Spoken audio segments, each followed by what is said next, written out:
Susie, I think the other important point I'd say from that is we need to remember that the GP is the specialist generalist, and therefore we have moved significantly from every bit of education and learning means going to a course run by a consultant from the hospital to actually having internal discussions and using the expertise which we have about a whole range of things within general practice. Doesn't mean occasionally lectures and consultants talking about their specialist subject aren't part of that, but a much greater part of learning is about that reflection, about the discussion that can happen internally, which is just as relevant and probably more important to your clinical practice than sitting at the back of a lecture getting bored by a topic that you're not really that interested in. Personally, I find that in the appraisal discussions I have with doctors,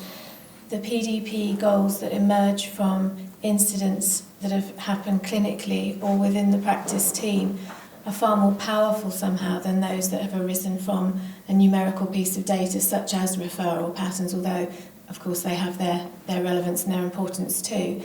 And for me, a PDP goal that emerges as a direct result of something around patient care or working relationships is often really, really important and tends to resonate far greater with that doctor and enables them to really focus on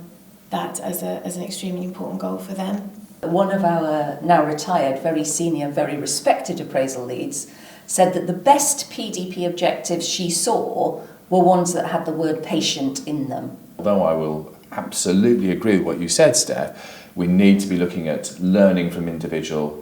history, what's happened to us during the past year. There will still be an external element that suggests that you might need to focus your reviews, focus your reflection on particular aspects of your practice, and that will be increasing over the years inevitably. My job is to make sure that that balance is maintained, that develops your practice as well as develops the needs of the NHS, keeping that central focus around the needs of the patient as well.